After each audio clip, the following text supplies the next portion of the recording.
예배소에서 복음을 전하기를 원했던 것이 바울의 오랜 소망이었습니다.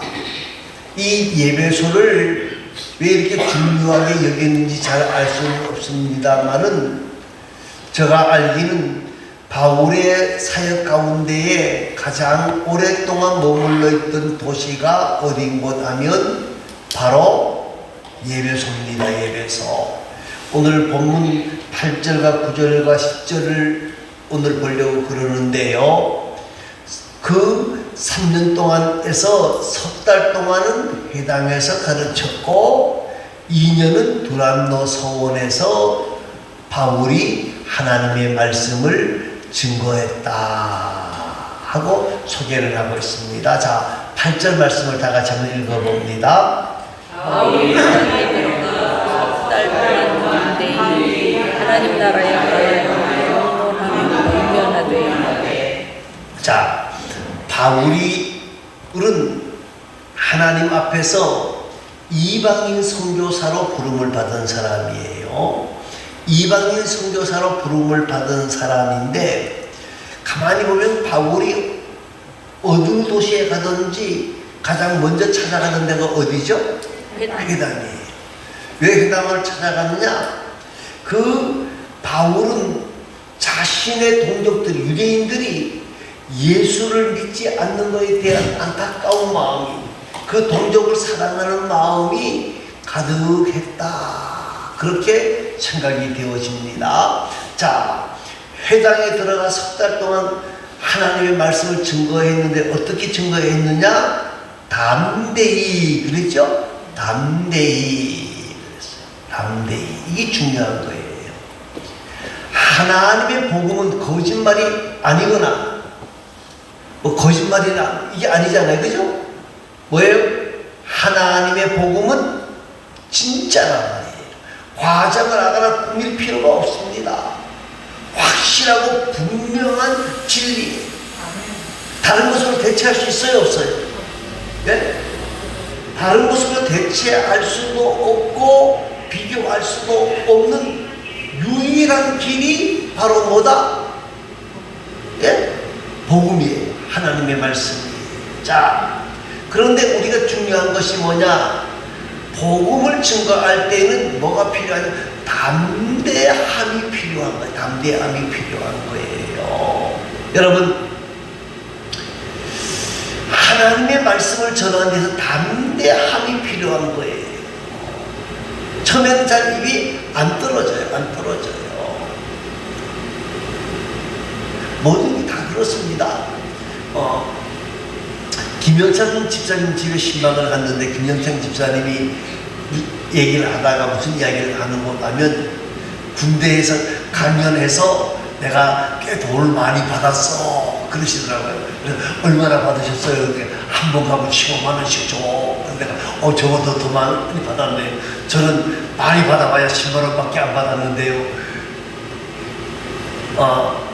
제가 전방에 있을 때에 군인 부대에 가면은 언제 딱 돈을 주는 거 하면요, 6.25 때가 되면은 안보 교육을 시킵니다. 안보 교육 할 때는 그때는 나라에서 한 번이나 두 번 정도 10만 원 줘요. 근데 그분은 15만 원 받으셨대. 그러면서 말하는 거, 처음에는 내가요, 그 병들만 아니라 그 장교들만 아니라 어떤 데는 사단장도 오고 그러니까 부들부들 떨렸는데 하다가 보니까 어떻게 된 거 하면 뭐가 생겨요? 담대함이 생겨서 내가 그걸 사단장 앞에서도 하고 뭐 여러 사람 앞에서 내가 강의를 했지 않느냐고 그렇게 말씀을 하시더라고요. 자, 전도도 마찬가지, 복음 전하는 것도 마찬가지예요. 뭐라고 그래요? 담대함이 있어야 돼요. 제가 이제 성기던 목사님 가운데 우리 분들 기억하시는 분들 있을 수 있어요. 허봉춘 목사님 있는데 저에게 뭐라고, 야 임마, 강단에 올라가면 나도 너의 말을 하나님의 말로 들어야 돼. 그러니까 내가 앞에 있다고 뭐 하지 말고 말고 담대하게 해, 담대하게. 응? 강단에 올라갔을 때는 강단에 선 사람이 제일 최고야. 근데 제일 앞에 갑자기 옆구리 앉아서 이렇게 안 보면 되는데 바로 여기 앉아 계시거든요. 아유, 그러면서 하시는 말이 담대하게 해야 되는 거야. 예, 알겠습니다. 그랬는데 우리가 복음을 증거하는 것도 마찬가지예요. 복음을 증거하는 것도 담대함이 필요한 거예요. 이것은 배워서 되는 게 아니고요. 재물 때문에 되는 게 아니고 권력 때문에 되는 게 아닙니다. 공부 많이 한다고 해서 전도 잘하는 게 아니고요. 공부 많이 한다고 해서 이 복음을 담대하게 말할 수 있는 것도 아니고요. 권력이 있어도 아니에요. 여러분, 바울이 보십시오. 바울이 아덴에 가서 말씀을 증거할 때 알지 못하는 신들에게 전하는 그들에게 자기가 가지고 있는 철학, 그 철학, 오늘날 말하면 철학적으로 굉장히 유명한 박사라고 봐도 되거든요. 그런데 그 철학적으로 이야기를 했는데 아덴에서 성공했습니까? 성공하지 못했습니까? 성공 못했어요. 그래서 고린도 교회에 보내는 편지를 보면 너희가 복음을 전할 때든 어떻게 하든 간에 오직 예수, 오직 십자가를 이야기해라. 그래서 고린도서 2장 2절에서 내가 너희 중에서 예수 그리스도와 그의 십자가에 못 박힌 것 외에는 아무것도 알지 아니하기로 작정했다. 그랬어요. 내가 너희에게 말할 때 예수와 십자가 외에는 내가 더 전하지 아니하겠다. 그렇게 말씀했어요.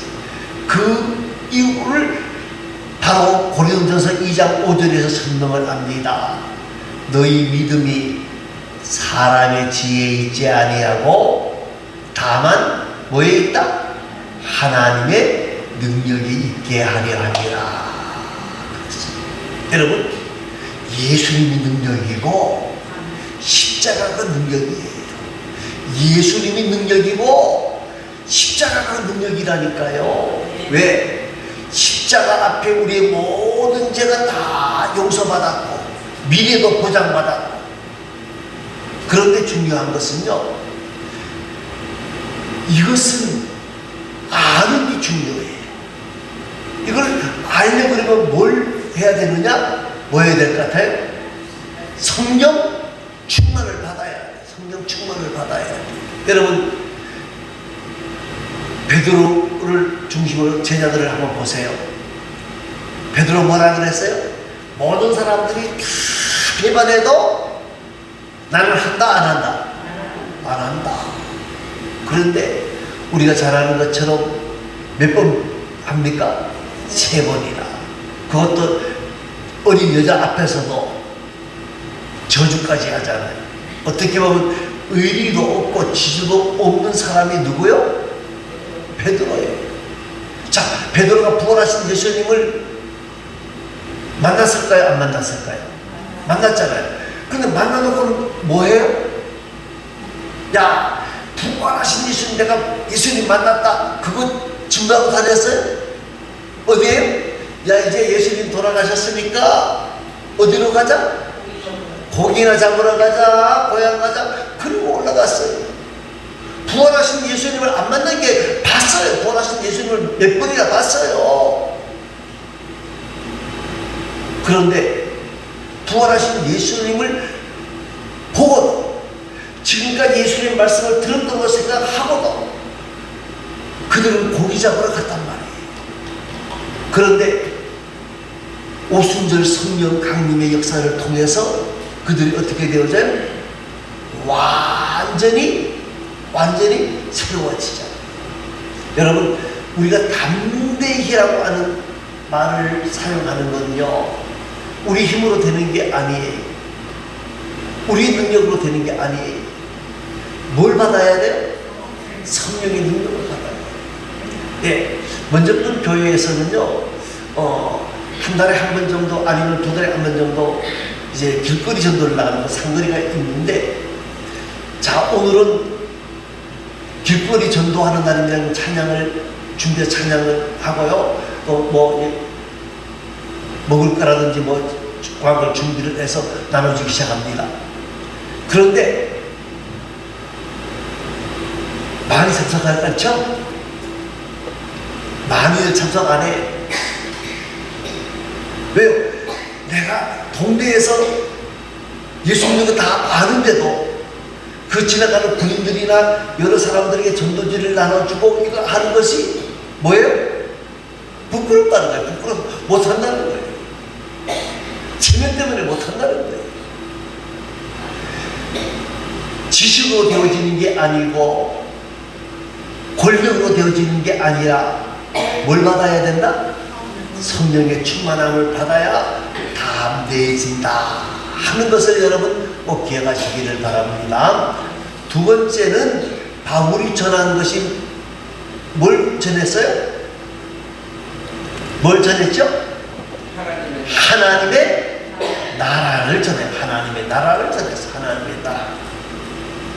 예수님께서도 이 땅에 오셔서 마태복음 1장, 마가복음 1장 14절 15절 말씀에 무슨 말씀을 하십니까? 때가 찼고 하나님의 나라가 가까이 왔으니 회개하고 복음을 믿으라 그랬어요. 예수님이 처음 선포하신 내용도 회개하라. 뭐가 가까이 왔다? 천국이 가까웠다. 하나님의 나라를 선포하는 것, 나라를 선포하는 거예요. 여러분, 이 하나님 나라에 들어가는 방법이 있습니다. 이 하나님의 나라에 가려고 그러면 어떻게 가야 될까요? 예? 하나님의 나라에 가려고 그러면 예수 믿어야 된다. 그 말 맞아요. 하나님의 나라에 가려고 그러면 죄인이 아니라 뭐가 되어져야 돼요? 의로운 자가 되어져야 돼요. 누구 때문에? 누구로? 예수님의 그 십자가에, 예수와 십자가로 인하여 우리가 의로운 자가 되어져야만이 하나님의 나라에 갈 수 있다는 거예요. 자, 이 하나님의 나라에 대해서 뒷부분에 다시 한번 이야기하겠습니다. 자, 그 다음에 뭐 했다 그랬어요? 강론하고 권면하되. 여러분, 강론이라는 말은 무슨 말인 것 하면 하나님의 나라에 대해서 자세히 설명하는 것이 강론이고요. 권면은 권하는 것이, 믿으라고 설득하는 것이 바로 권면이다. 그렇게 말씀을 드릴 수가 있습니다. 여러분, 우리가 하나님의 말씀을 강론하는 거, 지금 이게 강론이거든요. 선별하게 말보다는 원래는 강론이 정확한 말이에요. 그래서 제가 우리 주부에는 강론으로 쓰는 이유가 그겁니다. 강론은 하나님의 말씀을 풀어주는 거예요. 권면이라는 말은 권하고 설득하는 거예요. 설득하는 거예요. 사랑하는 성도 여러분, 오늘 우리는 이 바울이 회당에 들어가서 담대하게 했던 것과 하나님의 나라에 대해서 증거한 것과 강론 풀어주고 권면했던 이 방법을 우리 마음속에 기억하면서 우리도 바울처럼 하나님의 말씀을 증거하고 소개하는 일에 힘쓰고 애쓰는 하나님의 사람들이 될 수 있기를 바랍니다. 자, 그러면 9절 말씀입니다. 9절 말씀 읽어보시기 바랍니다. 어떤 사람들은 마음이 굳어 순종하지 않고 우리 앞에서 이 도를 비방하거늘 바울이 이를 떠나 제자들을 따로 세우고 두란노 소원에서 날마다 강론하니라. 자, 어떤 사람들은 마음이 굳어 그랬어요. 마음이 완악해서 그 말이죠. 완악해서 바울의 말을 들었다 안 들었다? 안 들었다는 거예요. 자, 우리가 예수 그리스도가 구원의 능력이라고 말을 합니다. 예수님이 구원의 능력이다. 예수님이 구원자라고 말하는 것은 세상 가장 기쁜 소식이에요. 그런데 이것을 받아들이는 사람들이 있는 반면에 이 말씀을 받아들이지 않는 자들도 굉장히 많다는 거예요. 그래서 사도 바울은 설명을 하기를 뭐라고 설명합니까? 마음이 굳어 순종하지 않고 무리 앞에서 이 도라고 하는 말이 무슨 말입니까? 하나님의 나라에 가는 길을 말하는 거예요. 하나님의 백성이 되고 의로운 사람이 되어지고 하나님의 자녀가 되는 죄악에서 구원 얻는 유일한 길을 설명하는데 이 도를 뭐 했다는 거예요? 비방했다는 거예요. 분명한 것은요, 비방만 하는 사람은요 심판의 대상이 되겠죠. 예. 그런데 우리가 예수 믿고 싶어 믿은 사람도 있겠지만 제가 보기에 예수 믿고 싶어서 믿는 게 아니라 정확하게 말하면 누가 예수를 믿게 하셨어요? 하나님이 우리에게 예수를 알게 해주신 거예요. 그걸 깨닫게 하시는 것이 구원, 예수님이 나를 위해 십자가에 죽으셨다고 깨닫게 하시는 것이 얼마나 큰 은혜라는 그 말이에요. 여러분, 그걸 깨닫는 것은 사람의 지혜로 되는 게 아니에요. 사람의 방법으로 되는 게 아니에요. 아무리 학식이 좋아도 아무리 권세가 있어도 그거 깨닫지 못하는 사람은 못 깨닫는 거예요. 못 깨닫는 거예요. 그런데 중요한 것은요, 타락한 인간은요 스스로 하나님을 발견할 수가 있다 없다? 없어요. 그렇기 때문에 우리는요 복음을 증거할 때에 이 사람, 이게 성령께서 찾아오셔서 그 마음을 움직여 주시기를 위해 간절히 기도해야 되는 거예요. 사람의 힘으로 되는 게 아니라는 거예요. 자, 보십시오. 바울이 지금 3개월 동안 거기서 가르치는데 이 도를 뭐 한다고요? 비방하는 사람이 있어. 그러니까 바울이 어떻게 합니까? 예, 떠나요. 바울이 포기한 겁니까? 아니, 제가 보기엔요 포기한 것이 아니고요, 누구에게 맡겨요? 하나님께 맡기는, 하나님께 맡기는 거예요. 구원하시는 분은 누구시다? 하나님이시다 하고 맡기는 거예요. 자, 이제 그 사람들을 다 놓고 어디로 갑니까? 두란노 서원에서 날마다 강론하니라 그랬어요. 이 두란노 서원에서 2년 동안 가르치는데 그 말은 이제는 유대인 전도에서 어디 전도로? 이방인 전도로 방향을 바꿨다는 말이에요. 자, 이 두란노라고 하는 것은 참 중요한 장소인데 이 두란노라고 하는 이름은 바로 이 학교입니다. 학교를 말하는 거, 서원 학교. 그 당시는 사람들을 가르치는 학교들이 있었는데, 이 철학 학교들이 많이 있었는데 바울도 학교를 하나 개설했는데 이 두란노 서원이라 해서 그 말은 이 설립한 사람의 이름이거나 그 건물의 주인 이름인 것 같아요. 그 당시 이 바울이 예배소에 있을 때에 예배소에 서원들이 많이 있었어요. 그런데 이들은 어떻게 했는 거냐면 아침 일찍 한 6시 뭐 이때쯤부터 시작해서 11시 정도면 학교가 다 파해버리고 말아요. 그런데 바울이 이 두란노 서원에서 강의를 할 때는 많은 분들이 그 학교 공부할 때에 한 게 아니고 11시에 공부가 끝나고 나면 그 사람들은 놀고 쉬고 자거든요. 그때부터 이 두란노 서원을 빌려가지고 하나님의 말씀을 증거했다, 그렇게 보여지는 거예요. 자, 크게 두 가지 특징이 있습니다.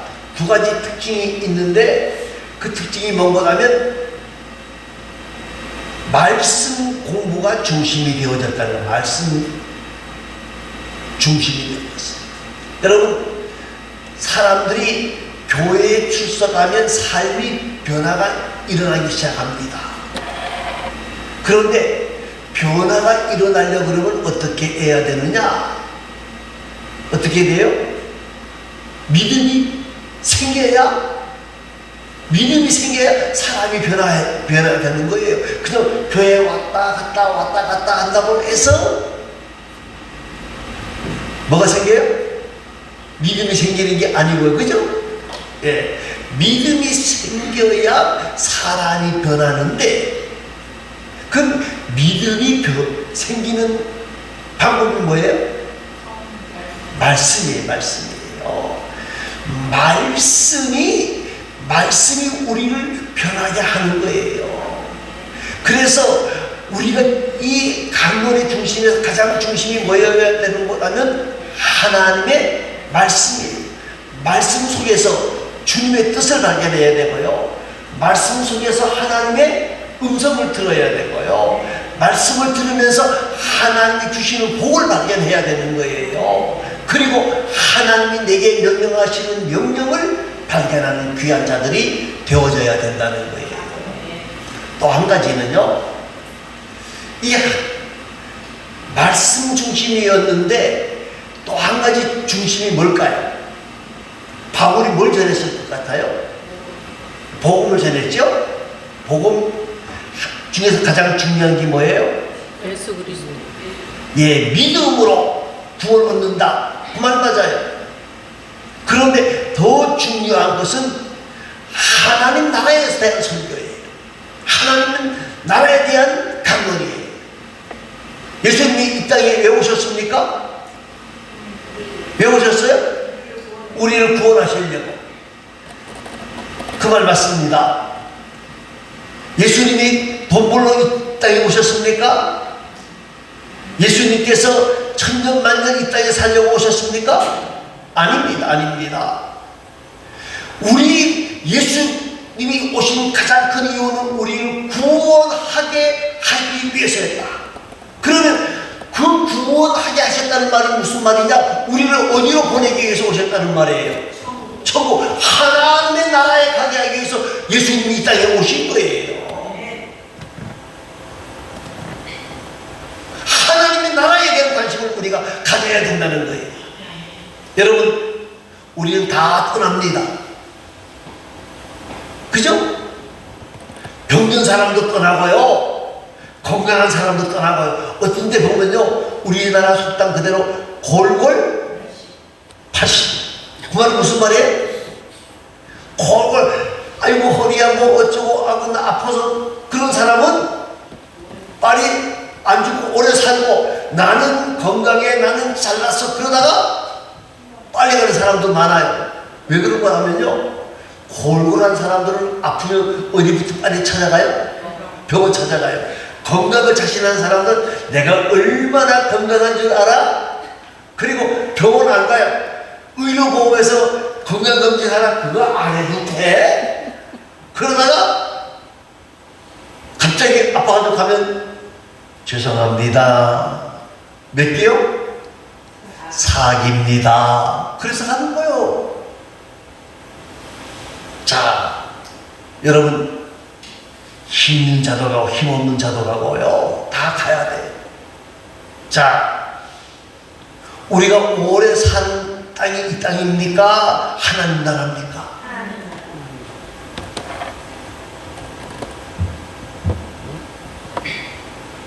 하나님 나라가, 우리가 이 땅에서 몇 년 살아요? 요새는 강간하면 70에 80에 그 노래 불렀다가는요, 맞아요. 예? 오늘 제가 우리 이지행 장모님 집에 잠깐 다녀왔는데, 우리 이지행 장모님, 내가 이제 92세잖아요. 그래도, 근데 요새는 어디 가서 90세 가지고도 잘 내려가면 못 내밀어요. 그런데 아주 좋게 말해서 끼켜야 100년 살아요. 그런데 100년 살 이 나라에 사람들이 다 올인하는 것 같아. 하나님 나라에 몇 년 살아요? 그런데 이 영원한 하나님의 나라 구원 얻었다는 이 감격은 있는데 100년 살 이 나라에 목숨 거는 사람들이 너무 많다는 거예요. 예수 안 믿는 사람들이 어쩔 수 없어요. 예수 안 믿는 사람들이야 어쩔 수 없어요. 그 사람들은 뭐 죽어봐야 안다고 큰소리 치는 사람들이니까 어쩔 수 없고요. 우리는 영원한 하나님의 나라에 갈 사람들이라고 소망하는 사람들이. 그런데 하나님 나라에 대한 관심은 별로 없다는 것이 안타까운 거예요. 우리는 이 땅에보다 어디에 더 소망을 둬야 돼요? 예, 하나님의 나라에도 소망을 둬야 돼요. 하나님의 나라에 소망을 둬야 돼요. 우리가 갈 곳은 어디다? 하나님의 나라에, 하나님의 나라에. 내가 하나님 나라에 갔을 때에